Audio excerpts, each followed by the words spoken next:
Students, कैसे हो आप।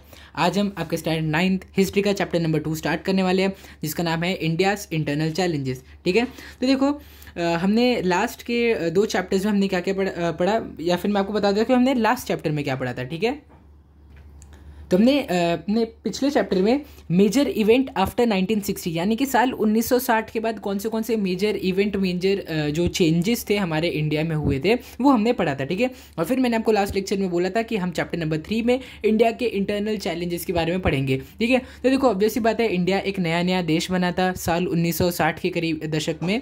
हमारा इंडिया जो था वो एक नया देश बना था। ठीक है, तो ऑब्वियस सी बात है, एक नया देश जब भी बनता है तो उसमें बहुत सारे इंटरनल चैलेंजेस, इंटरनल प्रॉब्लम्स आते हैं, और उन प्रॉब्लम्स को जब सरकार अच्छे से डील करेगी तभी जाके वो स्टेट एक स्ट्रॉन्ग और इंडिपेंडेंट स्टेट बन सकता है। ठीक है, तो अभी हम देखने वाले हैं कि हमारे इंडिया को कौन से इंटरनल चैलेंजेस फेस करने पड़े थे, और उन चैलेंजेस को फेस करके उन्हें रिजॉल्व करके आज का हमारा प्रेजेंट भारत कैसे बना, हम उसे देखेंगे। ठीक है, तो चलिए देखते हैं यहाँ पे क्या है। आपको एक बार इंट्रोडक्शन भी यहाँ पे दिया गया है कि इस चैप्टर में हम क्या पढ़ेंगे। In this chapter we are going to learn about some internal challenges that India faces. ठीक है, तो हम इंडिया के इंटरनल चैलेंजेस देखने वाले हैं इसमें। We shall see some internal challenges like separatist movement, issues of north east India, naxalism, communalism and regionalism. तो देखो सेपरेटिस्ट मूवमेंट कौन से मूवमेंट थे। तो देखो जब हमारा भारत नया भारत बना था तो वो एक पूरी कंट्री थी ना, उसके अंदर ढेर सारे छोटे स्टेट थे, जैसे कि महाराष्ट्र, पंजाब, उत्तर प्रदेश, बिहार, ऐसे ढेर सारे छोटे स्टेट थे।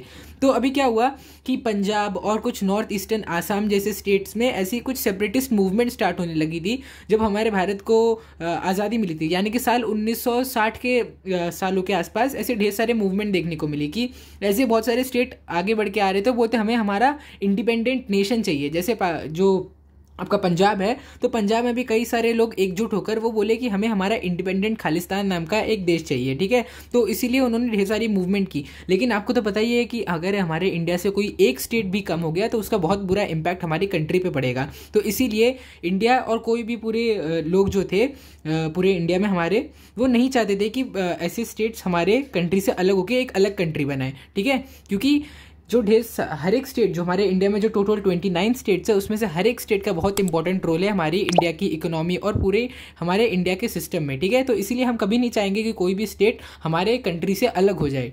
ठीक है, फिर हम देखेंगे issues of north east India. North eastern India में कौन से इश्यूज ढेर सारे थे वो हम देखेंगे। फिर हम नक्सलिज्म देखेंगे। देखो नक्सल कौन होते हैं, आप बोल सकते हो कि देखो अभी किसी नॉर्मल जनता को अपने डिमांड के लिए अगर कोई प्रोटेस्ट करना है तो वो क्या करेंगे, वो खाली प्रोटेस्ट करेंगे और ज़्यादा से ज़्यादा वो सड़कों पर बैठ जाएंगे और रास्ते को रोक देंगे। ठीक है, तो इसको हम बोलते हैं पीसफुल प्रोटेस्ट करना। ठीक है, तो ये होते हैं पीसफुल प्रोटेस्ट करने वाले। लेकिन अगर वही कोई अपनी डिमांड्स मनवाने के लिए कोई गन्स, आर्म्स, एम्यूनेशन और ढेर सारे हथियारों का यूज़ करे अपनी मांगों को पूरा करने के लिए, तो उसे आप कोई नक्सल आप बोल सकते हो। ठीक है, कम्युनलिज्म यानी कि ढेर सारी कम्युनिटी के बीच में जो भी डिफरेंसेस की वजह से जो भी हमारे टेंशन और इश्यूज बनते हैं उसके बारे में हम पढ़ेंगे। फिर हम रीजनलिज्म पढ़ेंगे। रीजनलिज्म क्या होता है कि रीजन के बेसिस पर जो भेदभाव होता है। कम्युनलिज्म तो आप कम्युनिटी के ऊपर भेदभाव बोल सकते हो, और रीजनलिज्म मतलब रीजन के ऊपर जो भेदभाव होता था वो भी हम देखेंगे इसमें। ठीक है, अब देखो सबसे पहले हम शुरुआत करने वाले हैं हमारे सेपरेटिस्ट मूवमेंट से। तो अब वो स्टार्ट होगी पंजाब से। ठीक है, अनरेस्ट इन पंजाब, यानी कि पंजाब में जो ढेर सारे इश्यूज देखने को मिले थे। अब देखते हैं इसमें क्या दिया है आपको। देखो Akali Dal was a major political party in Punjab. ठीक है, तो देखो पंजाब में एक मेजर पॉलिटिकल पार्टी थी साल 1970s के टाइम पर। अकाली दल नाम की एक मेजर पंजाब में पार्टी थी। जैसे अभी देखोगे, अगर आप महाराष्ट्र में भी देखोगे तो शिवसेना एक मेजर पॉलिटिकल पार्टी है, तो वैसे ही सेम तरीके से पंजाब में अकाली दल नाम की एक पार्टी थी, वो मेजर पार्टी थी। ठीक है, इन 1973 अकाली दल जो पार्टी थी इसने एक रेजोल्यूशन पास किया, जिस रेजोल्यूशन का नाम था अनंतपुर साहिब रेजोल्यूशन। अब इस रेजोल्यूशन में इन्होंने कुछ डिमांड रखी थी पंजाब स्टेट के लिए, तो हम वो देखते हैं वो डिमांड क्या थी। The following demands made were that Chandigarh should be made a part of Punjab. तो ठीक है, अगर आप देखोगे तो चंडीगढ़ एक अलग सा पार्ट है ना, पंजाब के अंडर नहीं आता। जब भी आप इंडिया का स्टेट देखोगे आपको चंडीगढ़ नाम की एक जगह दिखेगी। ठीक है, तो चंडीगढ़ एक सेपरेट जगह है, लेकिन देखो चंडीगढ़ कोई अलग स्टेट नहीं है, वो हमारी एक यूनियन टेरिटरी है। आपको तो पता ही ना, हमारे इंडिया में 7 यूनियन टेरिटरीज होती है, तो उसमें से एक यूनियन टेरिटरी है हमारा चंडीगढ़। ठीक है, चंडीगढ़ आज भी पंजाब का पार्ट नहीं है। ठीक है, और फिर इनकी और क्या क्या डिमांड्स थी। कि जो पंजाबी स्पीकिंग, देखो चंडीगढ़ को तो ये अपने अंदर ले ही रहते, साथ ही साथ क्या बोल रहे थे कि जो अलग अलग स्टेट है जिसमें थोड़ी बहुत पंजाबी बोली जाती है वो स्टेट भी आप पंजाब में डाल दो, ठीक है। ये सब इन्होंने जो डिमांड की थी ये इन्होंने इंडिया के सेंट्रल गवर्नमेंट को की थी। अब सेंट्रल गवर्नमेंट कौन है, जो पूरे इंडिया पे रूल करती है ना, तो इन्होंने उनसे ये डिमांड की थी। फिर इन्होंने आगे क्या बोला था कि जो पंजाबी पीपल है यानी कि जो पंजाब के लोग हैं उन वहाँ से आपको रिक्रूटमेंट बढ़ाना पड़ेगा इंडियन आर्मी में, यानी कि जो इंडियन आर्मी में जो सिलेक्शन होता है लोगों का उसमें पंजाबी लोग ज़्यादा होने चाहिए, ऐसा इन्होंने बोला था। फिर इन्होंने क्या बोला था, हमें और ज़्यादा ऑटोनॉमी चाहिए हमारे पंजाब स्टेट को। तो ठीक है, देखो अगर कोई भी जो स्टेट गवर्नमेंट होती है, आपको तो पता है ना, एक स्टेट गवर्नमेंट अलग होती है, सेंट्रल गवर्नमेंट अलग होती है। सेंट्रल गवर्नमेंट जो पूरे इंडिया को संभालती है और स्टेट गवर्नमेंट क्या होती है जो सिर्फ और सिर्फ एक स्टेट को संभालती है, ठीक है। तो अब जो अकाली दल था, अकाली दल ने क्या बोला कि हमें और ज़्यादा पावर दो, ठीक है। तो देखो जो भी स्टेट गवर्नमेंट होती है उसके पास पावर तो बहुत होती है स्टेट गवर्नमेंट के पास, लेकिन वो पावर लिमिटेड होती है, क्योंकि ऐसे बहुत सारी चीज़ें होती है जो सिर्फ स्टेट गवर्नमेंट खुद नहीं कर सकती, उन्हें सेंट्रल गवर्नमेंट से भी पूछना पड़ता है ना। सेंट्रल गवर्नमेंट की उन्हें परमिशन चाहिए तभी जाके वो कुछ हमारे बड़े बड़े डिसीजंस ले सकते हैं। तो अब अकाली दल ने क्या बोला कि हमें और ज़्यादा पावर चाहिए, हमें जितनी पावर अभी है हमारे पास हमें उससे ज़्यादा पावर चाहिए पंजाब में, ठीक है। फिर इन्होंने क्या बोला, जब ये पावर में आ गए साल 1977 में, जब ये पंजाब में पावर में आ गए यानी कि इनकी सरकार बनी जब साल 1977 में, तो इन्होंने और ज़्यादा डिमांड की। अब वो डिमांड्स क्या थी कि इन्हें और ज़्यादा शेयर चाहिए जो भी रिवर्स पास होते हैं हमारे पंजाब से, ठीक है। अब देखो आपको तो पता ही है ना कि पंजाब से कितने सारे रिवर्स पास होते हैं। तो देखो पंजाब एकमात्र ऐसा स्टेट है जिसमें सबसे ज़्यादा मेजर रिवर्स फ्लो होते हैं। अगर आपको पता हो तो लैंड ऑफ 7 रिवर्स पंजाब को ही बोला जाता है, क्योंकि पंजाब से ही हमारे इंडिया के 7 मेजर रिवर्स फ्लो करते हैं। तो फिर अब इन अकाली दल की क्या डिमांड थी कि जितना शेयर पंजाब को इन पानी में, इस रिवर के पानी में से है, इन 7 रिवर के पानी में है, उससे भी ज़्यादा शेयर पंजाब को मिलना चाहिए, ठीक है। फिर उन्होंने एक लास्ट डिमांड क्या रखी कि जो अमृतसर तो आपको पता ही होगा पंजाब में बहुत अच्छी जगह अमृतसर है, तो इस अमृतसर जगह को एक होली सिटी का स्टेटस दे दिया जाना चाहिए, ठीक है। तो ये सारी डिमांड इनकी एक्स्ट्रा डिमांड थी जब वो पावर में आ गए उसके बाद, ठीक है। अब देखते हैं उसके बाद क्या हुआ। साल 1980 में एक मूवमेंट स्टार्ट हुई, इंडिपेंडेंट खालिस्तान। अब इंडिपेंडेंट खालिस्तान में क्या किया था कि पंजाबी लोगों को एक अपना अलग से एक खालिस्तान नाम का एक अलग कंट्री चाहिए थी, ठीक है। तो ये थी उनकी independent Khalistan movement took root in Punjab. During that period the leader of Akali Dal was संत हरचरण सिंह, ठीक है। तो इस टाइम पे जो अकाली दल जो पार्टी थी उसके लीडर कौन थे, संत हरचरण सिंह लोंगोवाल, ठीक है। He use to direct his activist. तो अब इनका क्या काम क्या था इनका कि जो भी एक्टिविस्ट है उनको डायरेक्ट करना, ठीक है। तब वो इनको क्यों डायरेक्ट करते थे, ताकि लोग जाकर गोल्डन टेम्पल पे प्रोटेस्ट कर सके, ठीक है। प्रोटेस्ट किसके लिए प्रोटेस्ट करेंगे, इंडिपेंडेंट खालिस्तान के लिए, ठीक है। On the other side of the golden temple armed followers started gathering around the Khalistan supporter संत जरनैल सिंह भिंडरनवाले।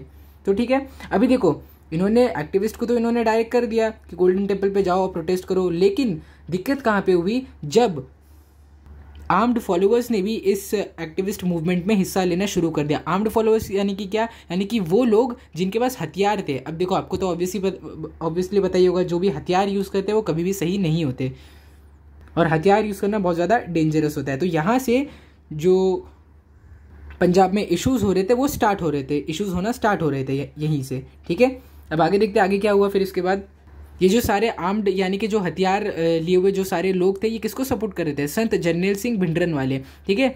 अब फिर क्या हुआ, साल 1981 में ये जो जरनैल सिंह भिंडरनवाले थे इनको अरेस्ट कर लिया गया। अरेस्ट क्यों किया गया, क्योंकि इनके ऊपर एक चार्ज लगा था कि इन्होंने एक न्यूज़पेपर एडिटर जिनका नाम था लाला जगत नारायण, इनका मर्डर करवाया था इन्होंने, ठीक है। तो ये चार्ज लगा था कि इन्होंने ही इस न्यूज़ एडिटर का मर्डर करवाया था, तो इन्हें साल 1981 में अरेस्ट कर लिया गया था। अब क्या हुआ कि इस इंसिडेंट के बाद ये जो अरेस्ट वारंट था ये होने के बाद सिचुएशन और भी ज़्यादा बदतर हो गई पंजाब में, ठीक है। इसके बाद क्या हुआ देखते हैं। Due to these developments, presidential rule was imposed in Punjab in 1983. अब पंजाब में इतना ज़्यादा अनइवननेस, इतने ज़्यादा प्रोटेस्ट और इतना ज़्यादा आप बोल सकते हो खतरा होने लगा कि पंजाब में प्रेसिडेंट के रूल को सीधा डाल दिया गया। अब प्रेसिडेंट का रूल डाल दिया गया मतलब कि यहाँ पर सेंट्रल गवर्नमेंट का अब कंट्रोल चलेगा। अब यहाँ पे स्टेट गवर्नमेंट का रोल नहीं चलने वाला। अब यहाँ पे सेंट्रल गवर्नमेंट यहाँ पे तब तक रूल करेगी जब तक पंजाब में सारी चीज़ें अच्छी नहीं हो जाती, ठीक है। ठीक है। देखो अब आप बोलोगे कि देखो भिंडरन वाले यहाँ पे क्या दिया गया कि जो भिंडरन वाले थे वो बाद में एक रिलीजियस प्लेस पे रहने चले गए और उस रिलीजियस प्लेस का नाम था अकल तख्त। अब तो आप बोलोगे वो तो जेल में गए थे, लेकिन ऑब्वियसली बात है ये एक बड़े पॉलिटिशियन थे, तो इसीलिए जब इनको अरेस्ट किया गया था किसी एक न्यूज़पेपर के मर्डर के चार्ज में, तो भी इन्हें बहुत जल्दी आप बोल सकते हो बेल मिल गई थी। ठीक है, तो उसके बाद ये एक रिलीजियस प्लेस पर चले गए जिसका नाम था अकल तख्त। ठीक है, अब लेकिन क्या हुआ कि जो भिंडरन वाले थे इनके फॉलोअर्स ने क्या किया कि गोल्डन टेम्पल, आपको तो पता ही है ना गोल्डन टेम्पल कितनी अच्छी जगह है, इनके फॉलोअर्स ने इसी गोल्डन टेम्पल को कैप्चर कर लिया और यहाँ पर ढेर सारे बैरिकेड लगा दिए। ठीक है, बैरिकेड, सैंड बैग के बैरिकेड। आपने देखा होगा ना जब भी कोई कहीं पे वॉर होती है तो ऐसे ढेर सारे ऐसे यहाँ पे सैंड बैग नहीं लगे होते, देखो ऐसे ऐसे एक ढेर लगा हुआ रहता है सैंड बैग्स का ढेर सारा। ठीक है, तो इससे क्या होता है कि अगर आप नॉर्मल बुलेट यहाँ पे चलाओगे ना तो बुलेट आर पार नहीं होगी, और इसके पीछे जो भी लोग खड़े हैं वो अपनी गन से वो यहाँ पे फायर करते रहते हैं दूसरे साइड पे। ठीक है, और ये क्योंकि ये जो सैंड बैग का जो बैरिकेड है ये उन्हें प्रोटेक्ट करता है, तो इसीलिए वो अपनी गन से पीछे से आराम से फायर कर सकते हैं। ठीक है, तो इसीलिए यहाँ पे आपकी बुक में क्या लिखा गया है कि इतने सारे बैरिकेड, सैंड बैग ये सब जब लग गए थे तो जो गोल्डन टेम्पल था वो एक रिलीजियस प्लेस नहीं लग रही थी, वो बल्कि एक फोर्ट लग रहा था, एक किला लग रहा था जहाँ पे वॉर होती है ना। इतने बदतर हालत हो गए थे गोल्डन टेम्पल के। तो अब क्या हुआ, इस इंसिडेंट की वजह से पंजाब में जो पीस और सिक्योरिटी थी वो बहुत ज़्यादा डिस्टर्ब हो गई थी। ठीक है, और ये हमारे इंडियन डेमोक्रेसी के सामने एक बहुत बड़ा मेजर चैलेंज था, क्योंकि जो भी एक्टिविस्ट थे जो पंजाब में इंडिपेंडेंट खालिस्तान की जो डिमांड कर रहे थे वो भी बहुत आसानी से मानने नहीं वाले थे। तो आपको पता है कि ऑब्वियसली बात है कि अगर लोग ज़िद्दी होंगे तो हमारे इंडिया के जो गवर्नमेंट होगी उसे बहुत ज़्यादा चैलेंजेस का फेस करना पड़ेगा, ताकि वो हमारे इंडिया की इंटीग्रिटी को मेंटेन करके रखे। ठीक है, तो देखो अभी आपके मन में तो एक और डाउट आपके मन में होगा, मुझे पता है कि आप ऐसे सोच रहे होगे ना कि जब इतने ही ज़्यादा मूवमेंट हो रहे, इतने ज़्यादा वॉर हो रहे, इतने लोग मर रहे हैं दंगों में, तो हमारे इंडियन गवर्नमेंट ने पंजाब को वैसे भी खालिस्तान का एक इंडिपेंडेंट जो कंट्री थी वो क्यों नहीं दे दिया, है ना। क्योंकि आप तो सोच ही रहोगे अगर शुरू में ही इंडिया एक इंडिपेंडेंट खालिस्तान नेशन दे देती जो पंजाब को, तो इतने सारे मूवमेंट हमें देखने को नहीं मिलते। लेकिन फिर क्या होता, अगर इंडिया गलती से भी पंजाब को एक इंडिपेंडेंट कंट्री बना देती तो फिर और भी स्टेट आ जाते, फिर बाद में हो सकता है यूपी, बिहार और आसाम, फिर जम्मू कश्मीर, यहाँ से भी लोग आ जाते, बोलते कि आपने पंजाब को जैसे एक इंडिपेंडेंट कंट्री बनाया वैसे अब हमें भी एक इंडिपेंडेंट कंट्री बनाओ। ठीक है, तो इसकी वजह से ढेर सारे इश्यूज होते रहते और आखिरी में हमारे इंडिया का जो मेन अस्तित्व था वही खत्म हो जाता, सारी कंट्रीज अलग होकर हमारी इंडिया कंट्री का नाम ही खत्म हो जाता। ठीक है, तो इसीलिए बहुत ज़्यादा ज़रूरी था सब लोगों को कंट्रोल में लाना और हमारी इंडिया की इंटीग्रिटी को मेंटेन करके रखना। ठीक है, तो चलिए अभी आगे देखते हैं operation blue star. Operation blue star एक बहुत खतरनाक ऑपरेशन था जिसने बहुत ज़्यादा इंपॉर्टेंट रोल प्ले किया था पंजाब के अनइवन जो भी रूल था उसको सही करने में। ठीक है, अब इसमें क्या था कि इस ऑपरेशन ब्लू स्टार का मेन टास्क क्या था, जो टेररिस्ट जो भी गोल्डन टेम्पल पे कब्जा करके बैठे थे ढेर सारे टेररिस्ट, उनको वहाँ से बाहर निकालना, यानी कि उनको वहाँ से हटा देना। अब ये जो ऑपरेशन था, इस ऑपरेशन के मेजर जनरल थे जनरल कुलदीप सिंह बरार। ठीक है, ये इनके अंडर में ये पूरा ऑपरेशन हुआ था। ठीक है, on the morning of 3 June 1984 the operation mission blue star वो स्टार्टेड। देखो यहाँ पे आपको डेट बताई गई कि 3 जून 1984 में ये ऑपरेशन ब्लू स्टार स्टार्ट हुआ था, और ये ख़त्म कब हुआ था, साल 1984 में 6 जून। तो आप देख सकते हो कि 3 दिन तक ये ऑपरेशन चला। ठीक है, अब इस ऑपरेशन में क्या हुआ, तो अभी जो ऑपरेशन ब्लू स्टार था इसमें हमारी इंडियन आर्मी में बहुत ज़्यादा ब्रेवरी के साथ काम किया था। ठीक है, तभी वहाँ पे जो एलिजेड टेररिस्ट थे उन्हें वहाँ से हटा पाया गया। ठीक है, तो अब इसमें क्या हुआ कि ये ऑपरेशन जब 3 दिन तक जो ऑपरेशन चला, इस ऑपरेशन के एंड में क्या हुआ कि भिंडरन वाले और बहुत सारे टेररिस्ट जो कि वहाँ पे थे पंजाब में, उनकी डेथ हो गई। ठीक है, अब क्या हुआ कि साल 1986 में एक और ऑपरेशन कंडक्ट किया गया जिसका नाम था ऑपरेशन ब्लैक थंडर। अब ऑपरेशन ब्लैक थंडर में क्या हुआ कि जो गोल्डन टेम्पल पे पीस लाया गया था साल 1984 के ऑपरेशन ब्लू स्टार में, तो 2 साल बाद वापस टेररिस्ट ने वहां पे कब्जा कर लिया था। अब उन टेररिस्ट को इरेडिकेट करने के लिए, उन्हें वहां से मार भगाने के लिए एक और ऑपरेशन कंडक्ट किया गया जिसका नाम था ऑपरेशन ब्लैक थंडर। ठीक है, अब इसके बाद क्या हुआ, जब ये एक्शन हुए, ऐसे 2 बड़े बड़े एक्शन हुए कि हमारी इंडियन गवर्नमेंट कितनी ज़्यादा यहाँ पे एक्टिव है इन सभी मामलों में, तो इसकी वजह से जो बाकी भी एक्टिविस्ट पंजाब में थे वो भी थोड़ा शांत हो गए कि अब इंडियन गवर्नमेंट इतनी जल्दी कोई भी स्टेट को एक इंडिपेंडेंट कंट्री घोषित नहीं करेगी। इसका सारे पंजाब में जो भी एक्टिविस्ट थे जिन्हें खालिस्तान चाहिए था वो भी समझ चुके थे, इसलिए वो भी थोड़ा शांत हो गए थे। ठीक है, तो इन दोनों ऑपरेशंस के बाद पंजाब में थोड़ी बहुत पीस बिल्डिंग शुरू हो गई। ठीक है, अब आगे देखते आगे क्या है। डू यू नो, ठीक है, डू यू नो में देखते क्या दिया है। तो यहाँ पे बोला गया कि ऑपरेशन, जब भी कोई मिलिट्री एक कोई भी पर्टिकुलर टास्क लेती है तो हम उसे बोलते हैं ऑपरेशन, ठीक है। और ऑपरेशन ब्लू स्टार जो अभी हमने पढ़ा, ऑपरेशन ब्लू स्टार था, उसका मेन टास्क क्या था, जो भी टेररिस्ट गोल्डन टेम्पल पे कब्जा करके बैठे हैं उन्हें वहां से हटा देना, ठीक है, या फिर उन्हें मारो या फिर उन्हें वहां से भगा दो, ठीक है। देखो अभी हमने क्या क्या देखा, हमने देखा कि पंजाब में कौन से इश्यूज और हुए थे और हमारी इंडियन गवर्नमेंट ने कैसे उन इश्यूज का सामना किया। अभी हम देखेंगे कि नॉर्थ ईस्टर्न इंडिया में कौन से इश्यूज हुए और हमारी इंडिया ने कैसे उन इश्यूज को इरेडिकेट किया, ठीक है। तो अभी देखो जो नॉर्थ ईस्ट इंडिया है, नॉर्थ ईस्ट इंडिया में टोटल 8 स्टेट्स है। अब उन 8 स्टेट्स का नाम क्या है, आसाम, अरुणाचल प्रदेश, मणिपुर, मेघालय, मिजोरम, नागालैंड, सिक्किम एंड त्रिपुरा, ठीक है। तो ये 8 स्टेट है जो हमारे नॉर्थ ईस्टर्न इंडिया के अंडर आते हैं, ठीक है। अब जो हमारी इंडिया की जो इंटरनेशनल बाउंड्री लाइन्स है वो इन्हें एक वेरिंग एक्सटेंट से इनको ऐसे टच करते हैं, ठीक है। आप ऐसे बोल सकते हो, अगर आप इंडिया का मैप देखोगे आपको समझ जाएगा कि हमारी इंडिया की बाउंड्री देखो कैसे गई है। ये जम्मू कश्मीर और ये देखो यहाँ पे यूपी और ये देखो ऐसे एक बाउंड्री बहुत अनइवन बाउंड्री से ऐसे टच्ड है, ठीक है। यहाँ पे देखो आसाम, मेघालय, जो नागालैंड, ऐसे जो ढेर सारे स्टेट्स है वो ये पार्ट में आते हैं ना इंडिया के। देखो ऐसा हमारा इंडिया देश है, ये जम्मू कश्मीर है, यहाँ पे गुजरात है, यहाँ पे यूपी बिहार है और यहाँ पे हमारे नॉर्थ ईस्टर्न स्टेट्स है, ठीक है। तो वही यहाँ पे बोला गया है आपको। अभी क्या है कि ये जो 8 के 8 स्टेट है ना, ये बिल्कुल एक दूसरे से अलग है। ऐसा नहीं कि आसाम और अरुणाचल प्रदेश में कुछ सिमिलर हो या मणिपुर में या मेघालय में कुछ सिमिलर हो, ऐसा कुछ भी नहीं, एकदम अलग स्टेट है। इनकी खुद के कल्चर्स अलग है, इनकी एथनिसिटी अलग है, इनके सारे के सारे कल्चर्स, बिलीफ सब एकदम एक दूसरे से बहुत ज़्यादा मैच नहीं होते हैं, ठीक है। अब क्या हुआ कि हमारे जो फर्स्ट प्राइम मिनिस्टर थे हमारे इंडिया के, जिनका नाम था इंदिरा गांधी, उन्होंने, सॉरी मैंने इंदिरा गांधी का नाम ले लिया, वो हमारी फर्स्ट फीमेल प्राइम मिनिस्टर थे। फर्स्ट प्राइम मिनिस्टर थे पंडित जवाहरलाल नेहरू, ठीक है। अब इन्होंने भी बहुत ज़्यादा इंपॉर्टेंट रोल प्ले किया था इन ट्राइब्स को। देखो नॉर्थ ईस्टर्न इंडिया में क्या था कि मोस्टली ट्राइबल पीपल, यानी कि ज़्यादातर आदिवासी लोग रहते थे वहाँ पे, उतने कुछ सिविलाइज्ड लोग रहते नहीं थे ज़्यादा, ठीक है। तो इसीलिए ये बहुत ज़्यादा पीछे थे। लेकिन हमारे फर्स्ट प्राइम मिनिस्टर ने ये क्या फैसला किया कि हम इन जो पिछड़े हुए देश है इन्हें भी, सॉरी पिछड़े हुए जो स्टेट्स हैं हम उन्हें भी आगे मेन स्ट्रीम में लाएंगे, ठीक है। तो इसके लिए इन्होंने बहुत सारे रूल्स और रेगुलेशंस लाए थे जो इनकी डेवलपमेंट में हेल्प करे, ठीक है। अभी आगे देखते हैं आगे क्या हुआ,